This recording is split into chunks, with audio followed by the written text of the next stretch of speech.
नमस्कार दोस्तों, मेरा नाम है प्रखर और आप देख रहे हैं प्रखर इनसाइट्स। दोस्तों, मिडिल ईस्ट में चल रहे भयंकर तनाव के बीच भारत ने चुपचाप बैकडोर से दुनिया की सबसे बड़ी डील की तैयारी कर ली है। 3 से 7 जून 2026 तक वेनेजुएला की acting president Delsey Rodriguez Bharat के एक बहुत ही महत्वपूर्ण दौरे पर आ रही हैं।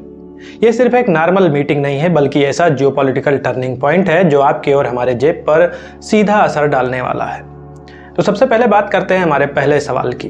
आखिर यह डेलीगेशन जो पहले ही आने वाला था, यह टला क्यों? दरअसल विदेश मंत्रालय के आधिकारिक बयानों के मुताबिक वेनेजुएला के एक्टिंग प्रेसिडेंट डेल्सी रॉड्रिगेज को जून के शुरुआती हफ्ते से पहले यानी 1 जून 2026 को ही भारत पहुंचना था। मौका था भारत की मेजबानी में होने वाले इंटरनेशनल बिग कैट एलायंस यानी IBCA समिट का। यह भारत की एक बहुत बड़ी अंतर्राष्ट्रीय पहल है जिसका मकसद बाघ, शेर और तेंदुए जैसी बड़ी बिल्ली प्रजातियों को संरक्षण करना है। लेकिन ऐन वक्त पर कुछ कूटनीतिक और लॉजिस्टिकल कारणों की वजह से इस समिट को आगे के लिए टालना पड़ा। समिट टलने के बाद भी इस दौरे की अहमियत इतनी ज़्यादा थी कि इसे रद्द नहीं किया गया, बल्कि इसे एक full fledged official working visit में बदल दिया गया। इसी वजह से अब 3 से 7 जून 2026 तक ये हाई लेवल डेलीगेशन भारत में द्विपक्षीय बातचीत के लिए मौजूद है। जब कोई राष्ट्राध्यक्ष किसी देश के दौरे पर जाता है तो उनके साथ आने वाले मंत्रियों की लिस्ट से पता चलता है कि उस दौरे का असली मकसद क्या है। एक्टिंग प्रेसिडेंट डेल्सी रॉड्रिगेज के साथ वेनेजुएला की कैबिनेट के 5 सबसे शक्तिशाली मंत्री भारत आ रहे हैं। ध्यान से सुनिए, ये कौन कौन है। नंबर 1 पर है विदेश मंत्री यानी मिनिस्टर ऑफ फॉरेन अफेयर्स, जो जियोपॉलिटिकल रिश्तों को संभालेंगे। दूसरे हैं अर्थव्यवस्था और वित्त मंत्री, जिनका काम है पैसों और ट्रेड डील्स को फाइनल करना। तीसरे हैं विज्ञान और प्रौद्योगिकी मंत्री यानी minister of science and technology, जो भारत के IT और टेक सेक्टर के साथ हाथ मिलाएंगे। नंबर 4 पर हैं संचार और सूचना मंत्री और 5वें हैं परिवहन मंत्री, जो लॉजिस्टिक्स और शिपिंग रूट्स को बेहतर करेंगे। दोस्तों, वेनेजुएला के इतिहास में भारत आने वाला यह अब तक का सबसे बड़ा और सबसे हाई प्रोफाइल डेलीगेशन है। यह साफ दिखाता है कि वेनेजुएला इस समय भारत को अपना सबसे बड़ा और भरोसेमंद पार्टनर मान रहा है। अब आते हैं सबसे बड़े और आंकड़ों वाले सवाल पर। भारत वेनेजुएला से कितना तेल खरीदता है और हमारा उनके साथ क्या व्यापार होता है? तो आपको जानकर हैरानी होगी कि वेनेजुएला के पास दुनिया का सबसे बड़ा प्रमाणित कच्चा तेल भंडार यानी प्रोवन ऑयल रिजर्व है, सऊदी अरब से भी ज्यादा। लेकिन अमेरिकी प्रतिबंधों की वजह से वेनेजुएला का तेल मार्केट में नहीं आ पा रहा था। जनवरी 2026 में वेनेजुएला में हुए बड़े राजनीतिक बदलाव यानी पूर्व राष्ट्रपति निकोलस मादुरो की गिरफ्तारी, उसके बाद अमेरिका ने प्रतिबंधों में ढील दी और भारत को वहां से तेल खरीदने के लिए हरी झंडी दी। हालिया रिपोर्ट्स के मुताबिक मिडिल ईस्ट और लाल सागर संकट के बाद भारत ने वेनेजुएला से अपने कच्चे तेल का इंपोर्ट बहुत तेजी से बढ़ाया है। भारत हर महीने वेनेजुएला से लाखों बैरल क्रूड ऑयल इंपोर्ट कर रहा है ताकि खाड़ी देशों पर हमारी निर्भरता कम हो सके। यह ट्रेड एक तरफा नहीं है, भारत और वेनेजुएला के बीच व्यापार का एक बहुत ही शानदार मॉडल काम करता है। नंबर 1 पर है वेनेजुएला से भारत क्या लेता है। तो मुख्य रूप से क्रूड ऑयल और कुछ मात्रा में क्रूड मिनरल्स। भारत से वेनेजुएला क्या जाता है?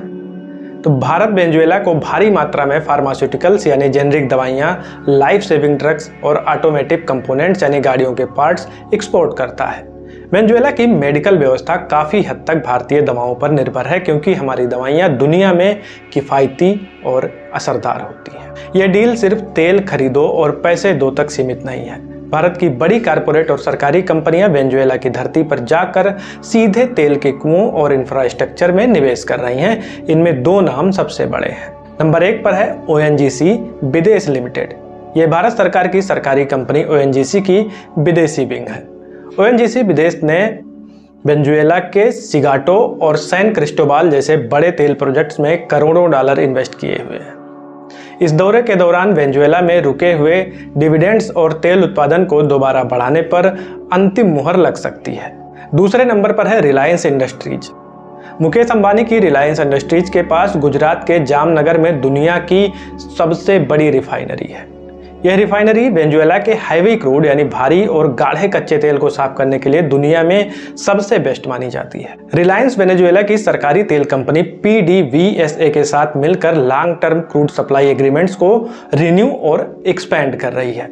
इसके अलावा भारतीय दवा कंपनियां जैसे कि सिप्ला, डॉक्टर रेड्डीज और सन फार्मा भी वेनेजुएला में अपने डिस्ट्रीब्यूशन नेटवर्क को बढ़ाने के लिए वहां के सरकारी और प्राइवेट सेक्टर के साथ डील साइन करने वाली है। अब बात करते हैं कि इस पूरे मास्टर स्ट्रोक से हमारे देश को रणनीतिक तौर पर क्या फायदा होने वाला है। तो इसके 3 सबसे बड़े फायदे हैं। पहला फायदा है एनर्जी सिक्योरिटी का। भारत अपनी जरूरत का करीब 85% तेल बाहर से खरीदता है। अगर मिडिल ईस्ट में कल को जंग छिड़ती है या सप्लाई रुकती है तो भारत के पास वेनेजुएला के रूप में एक बहुत बड़ा और मजबूत बैकअप प्लान तैयार होगा। दूसरा फायदा है डॉलर की बचत और रुपए का मजबूत होना। वेनेजुएला के साथ डील में भारत कई बार बार्टर लाइक या म्यूचुअल करेंसी एग्रीमेंट्स पर काम करता है, जहां हम तेल के बदले दवाइयां और सर्विसेज देते हैं। इससे देश के विदेशी मुद्रा भंडार यानी फॉरेन एक्सचेंज रिजर्व से डॉलर की बचत होती है। और तीसरा फायदा है जियोपॉलिटिकल धाक। इस समय जब अमेरिका खुद भारत को वेनेजुएला के साथ संबंध बढ़ाने के लिए कह रहा है तो यह दिखाता है कि ग्लोबल पॉलिटिक्स में भारत की स्थिति कितनी मजबूत हो चुकी है। भारत अपनी स्ट्रेटेजिक ऑटोनॉमी यानी अपनी मर्जी से अपने देश के हित में फैसले ले रहा है। अब आते हैं उस सवाल पर जो आप सब जानना चाहते हैं कि भाई ये सब तो ठीक है, लेकिन इससे मुझ जैसे एक आम आदमी को क्या फायदा होगा। दोस्तों, इसका सीधा कनेक्शन आपकी जेब और आपकी रसोई के बजट से जुड़ता है। आइए इसे बहुत ही आसान भाषा में समझते हैं। नंबर 1, जब भारत को वेनेजुएला से भारी मात्रा में और वो भी डिस्काउंटेड रेट यानी सस्ते दामों पर तेल मिलता है तो भारतीय तेल कंपनियों की लागत कम हो जाती है, जिसका सीधा मतलब यह है कि अंतर्राष्ट्रीय बाजार में तेल की कीमतें बढ़ने के बावजूद भारत में पेट्रोल डीजल के दाम स्थिर रहेंगे या उनमें कटौती की संभावना बनेगी। नंबर 2 पर है, भारत में जब भी डीजल के दाम बढ़ते हैं तो ट्रांसपोर्टेशन यानी माल ढुलाई महंगी हो जाती है, जिससे फल, सब्जियां, दूध और राशन की कीमतें बढ़ जाती हैं। वेनेजुएला से मिलने वाला सस्ता तेल अप्रत्यक्ष रूप से पूरे देश में महंगाई को काबू में रखने में मदद करेगा। और तीसरा है, जैसा कि मैंने बताया, वेनेजुएला का डेलीगेशन भारत के फार्मास्यूटिकल्स और ऑटोमेटिव इंडस्ट्रियल साइट्स का दौरा कर रहा है। जब भारत से दवाइयों और गाड़ियों के पार्ट्स का एक्सपोर्ट वेनेजुएला के लिए बढ़ेगा तो भारत की इन कंपनियों का प्रोडक्शन बढ़ेगा। प्रोडक्शन बढ़ने का मतलब है फैक्ट्रीज में हमारे देश के युवाओं के लिए नौकरियों और रोजगार के नए अवसर खुलेंगे। तो दोस्तों, कुल मिलाकर यह है कि वेनेजुएला की एक्टिंग प्रेसिडेंट का यह 5 दिवसीय दौरा एक डिप्लोमेटिक मीटिंग नहीं है। यह भारत की एनर्जी सिक्योरिटी, देश की आर्थिक ग्रोथ और आम जनता को महंगाई से बचाने की दिशा में एक बहुत बड़ा और सोची समझी रणनीति का हिस्सा है। अब आपकी क्या राय है? क्या आपको लगता है कि वेनेजुएला से तेल खरीद कर भारत मिडिल ईस्ट पर अपनी निर्भरता को पूरी तरह खत्म कर पाएगा? और क्या आने वाले दिनों में पेट्रोल के दामों में राहत देखने को मिलेगी? आपकी जो भी राय है कमेंट सेक्शन में जरूर बताएं। अगर आपको यह एनालिसिस इन्फॉर्मेटिव लगी हो तो इस वीडियो को एक लाइक तो जरूर करें, अपने दोस्तों और व्हाट्सएप ग्रुप में शेयर करें और ऐसे ही गहरी और निष्पक्ष जियोपॉलिटिकल खबरों के लिए हमारे चैनल प्रखर इनसाइट्स को सब्सक्राइब करके बेल आइकन दबाना ना भूलें। मिलते हैं अगले वीडियो में एक नई खबर के साथ। तब तक के लिए जय हिंद, जय भारत।